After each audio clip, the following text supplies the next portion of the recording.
बिस्मिल्लाहिर्रहमानिर्रहीम। अस्सलाम वालेकुम। किचन विद पाक फॉर में खुश आमदीद कहते हैं। अस्सलाम वालेकुम। तो कैसे हैं आप सब? मैं सबकी दुआ से अल्लाह ताला के फजल करम से खैर खैरियत से हूँ। रेसिपी बनाने से पहले वही छोटी सी रिक्वेस्ट के चैनल पर नए हैं तो चैनल को सब्सक्राइब कर दें, रेसिपी को देखा करें, बनाया करें। रेसिपी अच्छी लगती होती तो लाइक कर दिया करें और फैमिली और दोस्तों के साथ शेयर किया करें।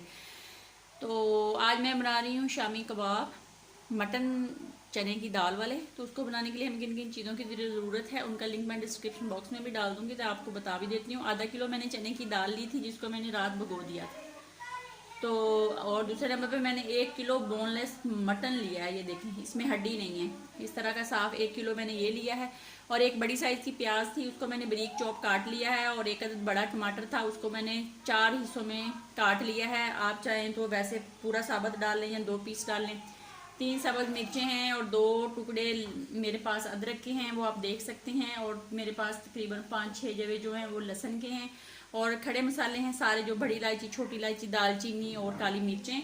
और नमक आप ज़रूरत के मुताबिक इस्तेमाल करेंगे, जो आपका जायका है, जो टेस्ट है उसके हिसाब से। सुरख मिर्च दलदली हाथ की कुटी हुई का 1 चम्मच भर के है मेरे पास। हल्दी का आधा चम्मच है, गरम मसाले का आधा चम्मच है और सूखा धनिए का 1 चम्मच है। पानी हम तकरीबन 1 किलो इस्तेमाल करेंगे।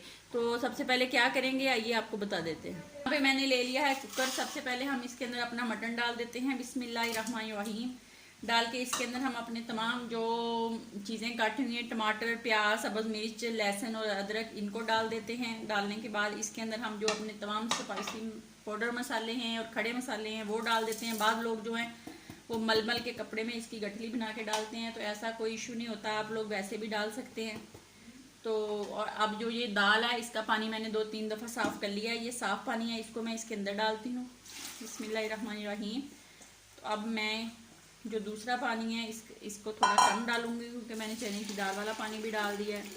तो अब हम इसको हिला के इसको बंद करके पकने के लिए रख देते हैं। जब भेंट घूमने लग जाएगा उसके तकरीबन हम 8 से 10 मिनट के बाद इसको उतार के देख लेंगे क्या करना है आगे, वो आप देखते जाएं साथ साथ। बंद करके लगा दिया है। अब हम आप लोगों से मिलते हैं 12 मिनट के बाद। आइए अब हम चेक कर लेते हैं। 10 से 12 मिनट हो गए हैं। बिस्मिल्लाहिर्रहमानिर्रहीम। तो ये देख लें, इसको इस कंडीशन में आपने उतारना है। अब आप जो साग घोड़ने वाला घोड़ना उसके साथ इसको मैश कर लें। जो इसके अंदर हमने मटन डाला है या डोई की मदद से इसको अच्छे से मैश कर लें। और मैश करके फिर मैं आपको इसका फाइनली लुक दिखाती हूँ। इसको मैं निकाल के एक बॉल में डाल लेती हूँ। इसके अंदर जो दालचीनी, जो बड़ी इलायची है, जो अदरक का टुकड़ा है उसको हम निकाल देंगे। इस तरह मैंने डोई की मदद से इसको अच्छे से मैश करना है। आप चाहें तो वो घोटने के साथ कर लें, ये आप पे डिपेंड करता है कौन सी चीज़ से आप करना चाहें।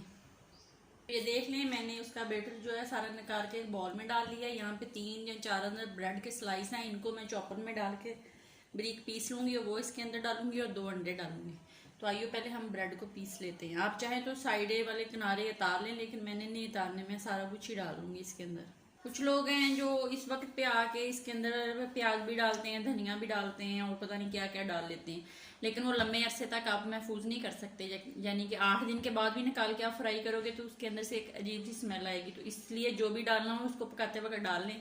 अब मैंने इसके अंदर ये ब्रेड क्रम्स जो बनाए हैं ये डालूंगी और 2 अंडे डालूंगी बस, और मैंने कुछ नहीं डालना। आपने डालना है अगर उसी वक्त फ्राई करने हैं सारे तो आप डाल सकते हैं। मैंने ये तकरीबन हफ्ता 15 दिन ले जाने होते हैं, इसलिए मैं इसके अंदर जो कच्चा मटेरियल है वो नहीं डालती। दोनों चीज़ें मैंने डाल ली। अब हाथ की मदद से अच्छे से मिक्स कर लूँगी। और मिक्स करके आप चाहें तो इसको बगैर अंडे के, बगैर ब्रेड क्रम्स के इसको बनाएं और तवे पे थोड़ा सा ऑयल डाल के इसको फ्राई कर लें। तो अगर आपने अंडा इसके अंदर डाल के भी इसको फ्राई करेंगे तो कोई मसला नहीं है, लेकिन मैंने सारी चीज़ें इसके अंदर डाल दी हैं। तो अब हम इनको शामी कबाब की शक्ल बना लेते हैं। आप चाहें तो गोल बनाएं, लंबे बनाएं, जिस तरह का आपका दिल करता बनाएं। यहाँ पे मैंने एक ट्रे ली है, इसके अंदर मैदे को छिड़क लिया है ताकि ये कबाब जो हमारे नीचे न जुड़े। तो आइए अब हम बनाना शुरू करते हैं। बिस्मिल्लाहिर्रहमानिर्रहीम।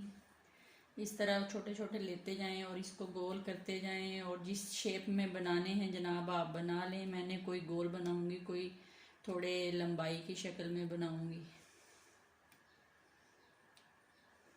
इस तरह मैं सारे बना लूँ फिर आपको दिखाती हूँ। तो ये देख लें, शामी कबाब सारे मैंने बना लिए हैं। अब मैं थोड़ा सा कुकिंग ऑयल डालती हूँ तवे पे और फिर हम इसको फ्राई करते हैं और आपको दिखाते हैं साथ साथ। यहाँ पे मैंने एक अंडा लिया, इसको तोड़ते हैं। इसके अंदर थोड़ा सा नमक और काली मिर्च डाल के इसको अच्छे से फेंट लेते हैं और शामियों की इसके अंदर डिप करके फ्राई करेंगे। अगर डालना है तो अंडे के अंदर डालें, वरना वैसे भी फ्राई कर सकते हैं क्योंकि हमने इसके अंदर अंडे डाले हुए हैं। शामी लेते हैं, इसको अंडे के अंदर अच्छे से डीप करते हैं और डीप करके इसको रख देते हैं तवे पे। बिस्मिल्लाहिर्रहमानिर्रहीम। इस तरह जितने हमने करने हैं वो मैं डाल दूँ, फिर आपको दिखाती हूँ। तो ये देख लें, शामी हमारे फ्राई एक साइड से हो गए हैं। अब मैंने दूसरी साइड से इसको पलट दिया है। जैसे ही हमारे दूसरी साइड से शामी फ्राई होते हैं तो हम इनको निकाल के डिश आउट करेंगे, वरना तो आपको ऐसे ही दिखा देंगे। तो आप केचप के साथ या रायते के साथ खाएं। बाकी जो है उनको मैंने फ्रीज़ कर लेना है। तो ये देख लें, हमारे मज़े मज़े के शामी बन के रेडी हो गए हैं। बनाएं खाएं। मैंने आज डिश आउट नहीं किए, तवा शामी बना लिए।